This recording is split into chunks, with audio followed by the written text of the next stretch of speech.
اور آپ کو لگی پیاس، آپ نے شربت پینا چاہا، جوس لینا چاہا، جب آپ نے فریج سامنے دیکھی تو اس کے اندر 4-5 قسم کے جوسز پڑے تھے. نیسلے کا جوس پڑا تھا، کسی اور کمپنی کا پڑا تھا. اب آپ کا ہاتھ کس جوس کی طرف جا رہا ہے؟ جوس تو 4-5 ہیں، کمپنیاں تو 4-5 ہیں، مثال کے طور پر آپ کا ہاتھ گیا راجو کی طرف یا نیسلے کی طرف.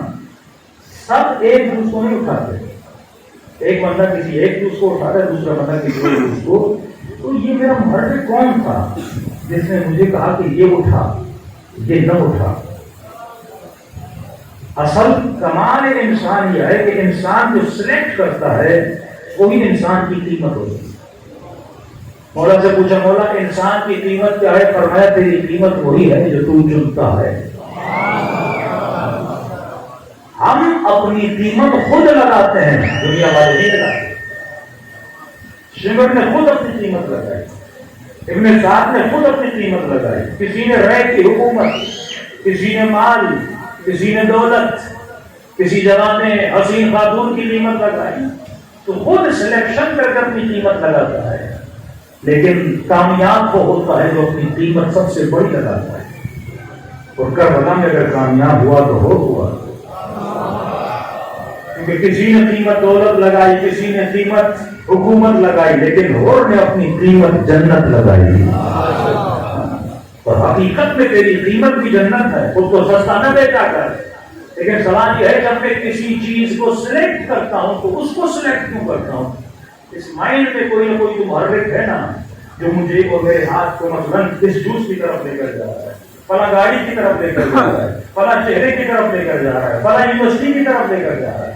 تو آج کے زمانے کا سب سے مضبوط ترین جو محرک ہے وہ میڈیا ہے، وہ ٹی وی ہے، وہ فلم ہے. آج جوان جو کپڑے پہنتا ہے یہ کس کو دیکھ کے پہنتا ہے؟ آج یہ خاتون جو کپڑے زیب دن کرتی ہے کس کو دیکھ کے کرتی ہے؟ باپ اس جوان کو سمجھا کر تھک گیا کہ میرے لال داڑھی رکھ، نہیں میں نہیں رکھوں گا. اور پھر اچانک سے والد نے دیکھا اس نے بڑی داڑھی رکھی ہوئی ہے، اب کیوں رکھیے کہ بابا فیشن بن چکا ہے. محرک کیا بنا؟ فیشن. اب یہ داڑھی دین کی وجہ سے نہیں رکھ رہا، فیشن کی وجہ سے رکھ رہا ہے. جو داڑھی دین کے لیے ہے اس پہ رحمت ہے، جو فیشن کے لیے ہے اس پہ لعنت ہے.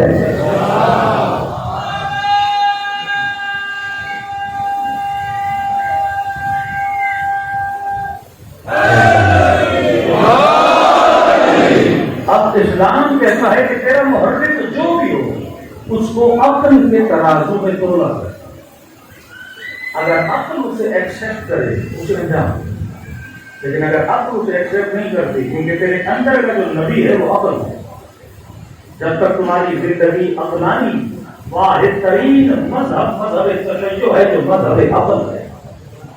ہمارے مذہب میں کمپلیٹ عقل ہے، ہماری توحید میں عقل ہے، ہماری امامت میں عقل ہے، ہماری فقہ میں عقل. ہر جگہ آپ کے مذہب میں کیا ہے؟ عقل ہے. لیکن میں بات آپ سننے کی زبان کو ایک چیز جو ہزاروں سال پہلے بری مانی جاتی تھی آج اچھی مانی جاتی ہے. اس کو اچھا کس نے بنایا؟ میڈیا نے بنایا. اس کو اچھا کس نے بنایا؟ فلم نے بنایا. مثال میں آپ کو چھوٹی سی، ہم چھوٹے تھے تو ہمارے شہر میں ایک لڑکا تھا جو نئے نئے فیشن گاؤں میں لاتا ہے. گاؤں والوں کو پتا بھی نہیں تھا فیشن ہوتا کیا ہے. وہ خود کہتا ہے کہ میں نے پھٹی ہوئی جینس پہنی، اس وقت گاؤں میں ابھی تک نہیں آئی تھی. آپ کے بچے بھی مسجد میں پھٹی ہوئی جینس پہن کے جاتے ہیں. تو میرا بڑی محنت سے میں نے خود اس جینس کو پھاڑا تھا. بھائی نئی جینس خریدی اور اس کو میں نے فیشن کے طور پر پھاڑا اور پہنی. پہننے کے بعد رات کو اتار کے سو گیا. تو صبح اٹھا تو ساری جینس ممی نے سی کے رکھا. اب ماں کو کہتے ہیں ہمیں اتنی محنت کر کے آپ جینس پھاڑی تھی تو اس نے کہا میرے ساتھ میں نے سمجھا کسی نے تیری جینس پھاڑ دی ہے، ایکسیڈنٹ پہ پھٹ گئی، لہٰذا میں نے کیا کر دی؟ سی دی. تو وہ زمانہ وہ تھا کہ جس میں یہ چیز عیب تھی، لیکن آج یہی چیز کیا بن گئی ہے؟ فیشن بن گئی. تو جب فیشن بن جاتا ہے تو برائی نہیں لگتی. یہ وہ موٹیو ہے. موٹیو کون بنا رہا ہے؟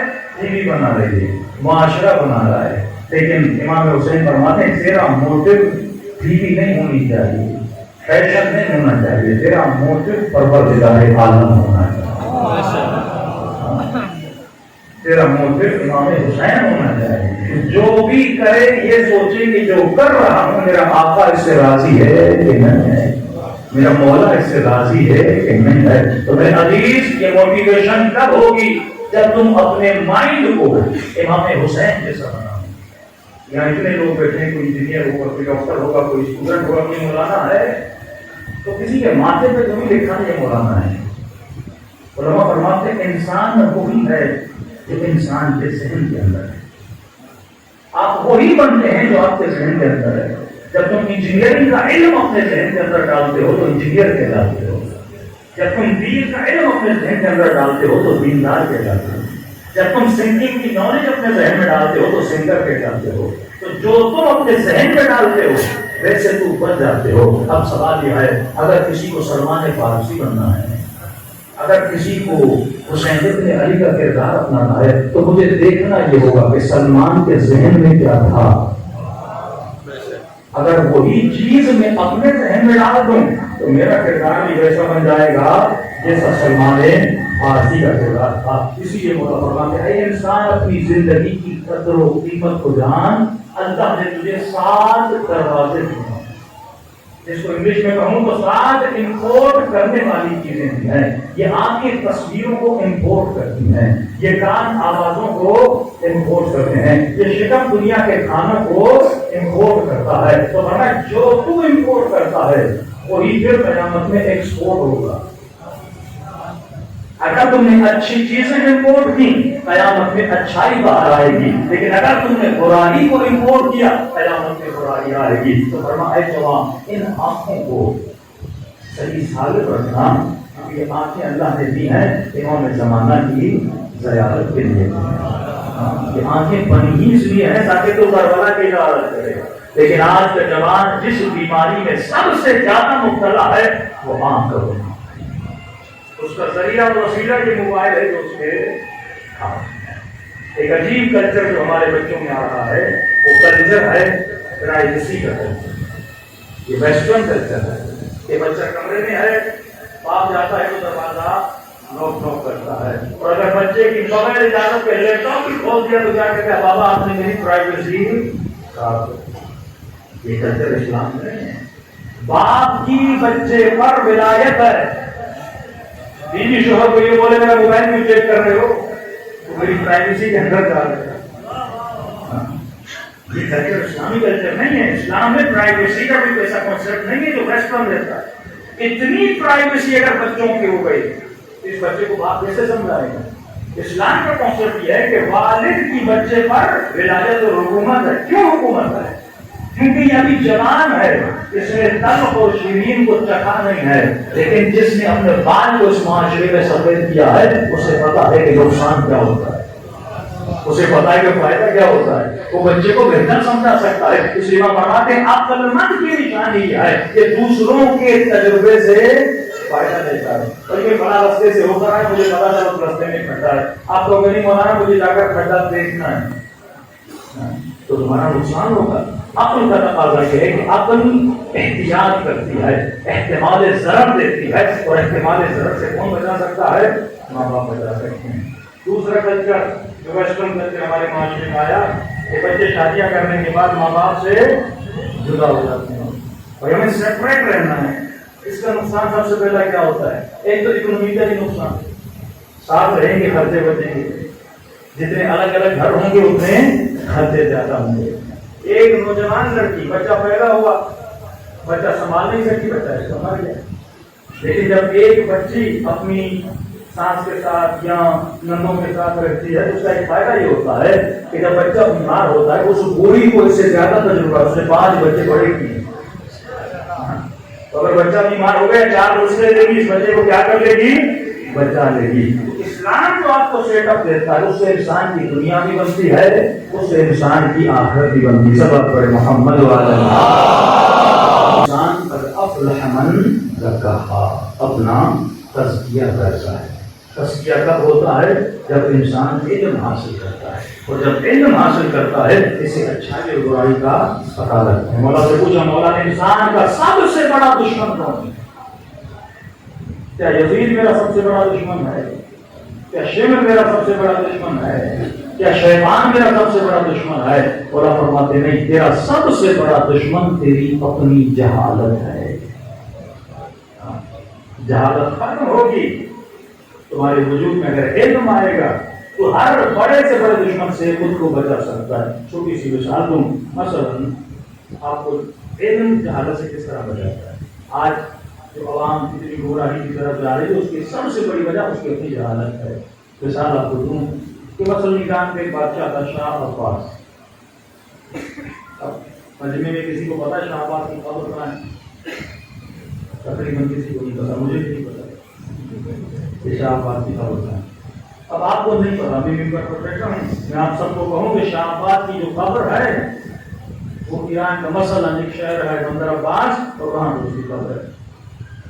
آپ سب کہیں گے بھائی مولانا ہے، سب کے امامہ ہے، سید ہے، تو صحیح بول رہا ہوگا۔ میں نے آپ کو بتا دیا، آپ نے 10 اور لوگوں کو بتا دیا، شاہ عباس کی قبر جو ہے بندر عباس۔ یہ ایک مثال۔ دوسری مثال، اگر اس ممبر پر بیٹھ کر سر پہ قرآن اٹھا کر آپ کو قسم دے کر کہوں کہ مولا علی کی قبر جو ہے وہ کربلا میں، کوئی مانے گا میری بات؟ میں کہوں بھائی مولانا ہوں، قسم کھا رہا ہوں کہ مولا علی کی قبر کہاں ہے؟ کربلا میں۔ آپ نہیں مانو گے، کیوں نہیں مانو گے؟ کون سی چیز ہے جو آپ کو ماننے سے روک رہی ہے؟ آپ کا علم ہے۔ جو بڑی سی بڑی جہالت تو آپ سے کیا کر رہا ہے؟ روک رہا ہے۔ اب ہو کیا رہا ہے کہ ممبر پر ایک بندہ آ کے کفر بکے جا رہا ہے، مجمع واہ کر رہا ہے، اس کے بعد ایک مولوی آ کے صحیح بات کر رہا ہے، مجمع پھر بھی واہ کر رہا ہے۔ یہ مجمع کھڑا کہاں پر ہے؟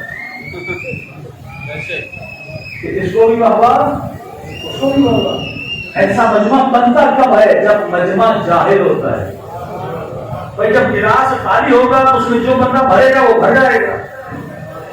ایک بندہ آ کے آدھی گندگی بھر دیتا ہے، دوسرا آ کے آدھا صاف پانی بھر دیتا ہے، دونوں گر جاتا ہے، گندا تو ویسے ہی رہتا ہے۔ صاف تو تب ہوگا جب تک پورا صاف ہو جائے نا۔ کبھی معصوم فرماتے ہیں تو تب تک فتنوں سے نہیں بچ سکتا جب تک تمہارے وجود میں علم نہ آ جائے۔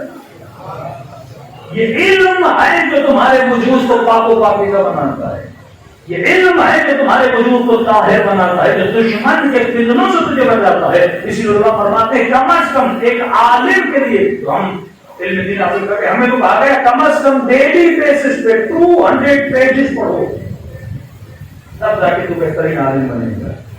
تو عام مومن کو یہ کہا کہ کم از کم ایک مومن پر لازم ہے کہ ڈیلی بیسس پہ کم از کم 20 صفحے علم حاصل کرے، علم نفس، علم دین حاصل کرے، کیونکہ یہ علم ہے جو تجھے جہالتوں سے نکالتا ہے۔ لیکن اگر تو علم حاصل نہیں کرے، آج میرا جوان کیا لے رہا ہے؟ ڈرامے لے رہا ہے۔ مولا فرماتے ہیں عقل مند اور بے وقوفوں کی کچھ نشانیاں ہیں۔ پہلی بے وقوف کی نشانی یہ ہے کہ بے وقوف کو زیادہ باتیں کرنے میں مزہ آتا ہے۔ پوری رات گپے لگانے جیسے بہت مزہ آتا ہے۔ یہ چاہتا ہے کوئی ایسا بندہ مجھے ملے جس میں پوری رات باتیں کرتا ہوں۔ تو مولا بے وقوف اگر یہ کام کرے تو اس کا نقصان کیا؟ فرمایا جو زیادہ باتیں کرتا ہے وہ زیادہ خطا کرتا ہے، زیادہ غلطیاں کرتا ہے۔ وہ جو زیادہ غلطی کرتا ہے، جو زیادہ خطا کرتا ہے وہ بے حیا بن جاتا ہے، اور جو کوئی بے حیا بن جاتا ہے فرمایا کبھی وہ متقی نہیں بن سکتا، اور جب متقی نہیں بنے گا خدا اس کے دل کو مردہ بنا دیتا ہے۔ پہلی نشانی بے وقوف زیادہ باتیں کرتا ہے۔ اور مولا باتیں زیادہ کیوں نہ کروں؟ امام فرماتے ہیں اللہ نے ہزاروں سسٹم بنائے ہیں تب جا کر تمہارے منہ سے ایک لفظ نکلتا ہے۔ پورا میکینزم ہے، جب یہ میکینزم ورکنگ میں آتا ہے تب جا کے کسی کے منہ سے ایک لفظ نکلتا ہے۔ اللہ نے جب اتنی پیاری مشین بنائی تو اس مشین کو ضائع نہ کیا، قیمتی مشین ہے، اس کو وہاں استعمال کر جہاں استعمال کرنے کی ضرورت ہے۔ دوسری نشانی بے وقوف کی، بے وقوف کو وقت ضائع کرنے میں مزہ آتا ہے۔ کہ اپنا وقت ضائع کرتے ہیں. کسی نے کہا مولانا ایک ڈرامہ آیا تھا اور میں نے تقریباً اس کے 200 گھنٹے ہفتے میں ختم کر دیے. میں تو 200 گھنٹے ہفتے میں کیسے ختم ہونا, تھوڑا آگے پیچھے کر کے میں نے ڈراموں کو پورا کر دیا. یہ بے وقوف ہے جیسے اپنے وقت کی قدر و قیمت کا پتہ نہیں ہے. مثال دوں, اگر کسی کے روڈ پہ 10,000 گم ہو جائیں تو اتنا دکھ ہوتا ہے. 10 لوگوں کو بتاتا ہے میرے 10,000 روپے گم ہوئے, کہ مال کی ویلیو ہے, لیکن 10 گھنٹے اس کے ضائع ہوتے ہیں, اس سے کوئی وقت نہیں ہوتا. اور مولا فرماتے ہیں علی والا کبھی بھی اپنے وقت کو ضائع نہیں کرتا. یہ وقت یا راہ خدا میں گزرتا ہے, یا امرار معاش میں گزرتا ہے, یا رزق حلال کی تلاش میں جاتا ہے. کہ رسول خدا نے ایک بوڑھے کو دیکھا جب مزدوری کر کے آیا, اس کے ہاتھوں کے ناخنوں پہ مٹی لگی ہوئی تھی. رسول خدا نے اس مزدور کے ہاتھوں پہ لگی ہوئی مٹی کا بوسہ لیا اور کہا کہ مزدور کا جو پسینہ ہے یہ پسینہ نہیں ہے بلکہ اللہ کی تسبیح کے دانے ہیں جو اس کے بدن سے گر رہے ہیں.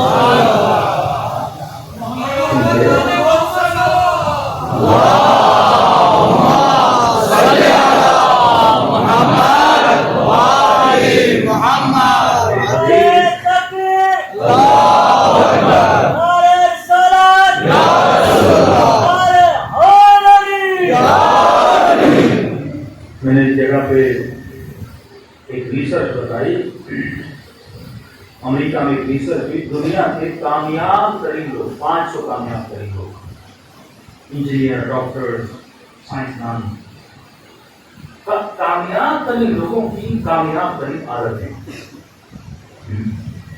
دنیا کے 500 لوگ کامیاب ہوئے تو انہوں نے ایک سینٹینس لکھا کہ successful people have successful habits. کامیاب لوگوں میں کامیاب عادتیں ہوتی ہیں. Failure people have failure habits. ناکام لوگوں میں ناکام عادتیں ہوتی ہیں. اگر کوئی کامیاب بنتا ہے تو اسے اندر کامیابی والی عادتیں پیدا کرنی ہوں گی. 2 جوان یونیورسٹی میں جاتے ہیں, ایک جوان پوری رات محنت کر کے پڑھتا ہے, لیکن دوسرا دوستوں کے ساتھ گپے مارتا رہتا ہے, فلمیں دیکھتا رہتا ہے, کبھی ادھر کبھی ادھر.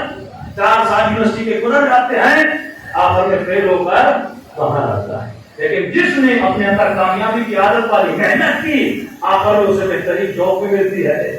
ناکام لوگ جو محنت نہیں کرتے, وقت کو ضائع کرتے ہیں, یا ڈرائیور بنتے ہیں, یا چپراسی بنتے ہیں, یا چھوٹی چھوٹی 20-25 ہزار کی نوکریاں کرتے ہیں, لیکن جو انسان محنت انسان اللہ ماسا تو کامیاب ترین عادت اپنے وجود میں پالتا ہے, خدا اس کو دنیا میں بھی مقام عطا کرتا ہے. جوانی ایسے گزر جائے گی تجھے پتا نہیں چلے گا, زندگی ایسے گزر جائے گی تجھے پتا نہیں چلے گا. کبھی فرمایا اے جوان اپنے وقت کی قدر و قیمت کو جان. جب تمہارا ایمان سب سے بیسٹ ہے, اس کا شیعہ بھی وہ سب سے بیسٹ ہونا چاہیے. ہم نے کسی ہیرے غیر کو امام نہیں مانا, ہم نے کہا امام نبی کی جگہ پر وہ آئے گا جو سب سے زیادہ علم رکھتا ہو, شجاعت میں سب سے زیادہ, زہد میں سب سے زیادہ, تقویٰ میں سب سے زیادہ. تو مولا فرماتے ہیں جب میں سب سے بہتر ہوں تو میرا شیعہ بھی سب سے بہتر ہونا چاہیے. دوسری عادت, کامیاب لوگوں میں کامیاب عادتیں پائی ہیں. دوسرا فرمایا 500 لوگ کامیاب, ان کے اندر ایک عادت کامن سب کے اندر, وہ عادت یہ تھی کہ ان کا ارادہ مضبوط تھا, دل پاور مضبوط تھا. یہ ناکام کیوں بنتا ہے؟ کیونکہ اس کا ارادہ کمزور ہوتا ہے. کہتے ہیں آج کے بعد تو مولانا پڑھوں گا, پھر 2 دن گزرتے ہیں, پھر بھول جاتا ہے. ایک سیمسٹر میں فیل ہوتا ہے کہ ابھی اس سیمسٹر میں محنت کروں گا. کتاب اٹھاتے تو نیند آ جاتی ہے, پڑھائی کرتے اس کو نیند آنے لگتی ہے, کیونکہ اس کا ارادہ کیا ہے؟ کمزور ہے. اگر ارادہ مضبوط نہ ہو تو انسان زندگی میں کامیاب نہیں ہوتا. ایک ریسرچ ہوئی ہارورڈ یونیورسٹی میں 20 بچوں پر, یہ گئے بچوں کو اسکول سے باہر لایا, 20 بچوں کو انہوں نے ایک بچے کو ایک چاکلیٹ دیا اور ان کو کہا کہ بچوں اگر شام 5 بجے تک کوئی بچہ چاکلیٹ نہ کھائے اس کے بدلے میں ہم اسے ایکسٹرا 5 اور چاکلیٹ دیں. شام 5 بجے سارے بچوں کو جمع کیا, 20 بچوں میں سے 17 بچوں نے چاکلیٹ کھا لی, 3 بچوں نے ویٹ کیے. مطلب ان بچوں کا ارادہ کیا تھا؟ مضبوط, ویل پاور مضبوط تھا. کہتے ہیں 20 سال ہم نے ویٹ کیا کہ دیکھیں جنہوں نے کھایا تھا وہ کیا بنے ہیں اور جنہوں نے نہیں کھایا تھا وہ کیا بنے ہیں. تو جب چیک کیا جنہوں نے چاکلیٹ کھا لی جن کا ارادہ کمزور تھا، کوئی ڈرائیور بنا، کوئی چپڑسی بنا، کوئی پیزا بوائے بنا، لیکن جنہوں نے نہیں کھایا تھا کوئی سائنسدان بنا، کوئی انجینئر بنا، کوئی پروفیسر بنا. یہ بچپن سے بچے کا کیوں کرنا؟ 7 سال کے بعد بچے پہ سختی کر تاکہ اس کا ول پاور مضبوط ہو جائے. لیکن ہماری بیچاری مائیں کیا کرتی ہیں؟ بچہ صبح پہ بیٹھ سکے کہ پیٹ کا کہیں اور کھا، نہیں تو کمزور ہو جائے گا اور کھا. اس کا ارادہ کیا کرتی ہیں؟ کمزور کر دیتی ہیں. اسلام کہتا ہے روزہ رکھ تاکہ تیرا ارادہ مضبوط ہو جائے. 7 سال کا بچہ ہے، کوشش کر اسے روزہ رکھوا. ایران میں ہوتا ہے دودھشکی کہتے ہیں، دوسرے دودھشکی. کون سا روزہ؟ چڑیا والا روزہ. اس کو مثلاً بچوں کو صبح سے لے کر دوپہر تک روزہ رکھواتے ہیں تاکہ ان کا ول پاور کیا ہوتا جائے؟ مضبوط ہوتا جائے. بچوں کو چھوٹے چھوٹے گولز دیا کرو، چھوٹے چھوٹے اہداف دیا کرو تاکہ بچپن سے ان کو عادت ہو جائے کہ اپنے ارادے پر کیا کرنا ہے؟ کنٹرول کرنا ہے. اب 7 سال سے لے کر 15 سال تک اگر تم نے اپنے بچے کے ارادے کو مضبوط کر لیا، اب 15 سال کے بعد جب بالغ ہو جائے گا، شیطان جب گناہ کی دعوت دے گا، ارادہ مضبوط ہوگا تو شیطان کی دعوت کو قبول نہیں کرے گا. کبھی فرمایا مومن کا جبل الراسخ، مومن ایک مضبوط پہاڑ کی طرح ہوتا ہے. لیکن فرمایا جو ہمارا نہیں ہے وہ اس کی مثال کر رہا ہے، مچھر کی طرح ہے. یہاں کی ہوا لگی، آج پھٹی کی چیز پہن لی، اور وہاں کی ہوا لگی تو کبھی بال اوپر جا رہے ہیں، کبھی لیفٹ کی طرف مڑ رہے ہیں. سوچ نہیں رہا کہ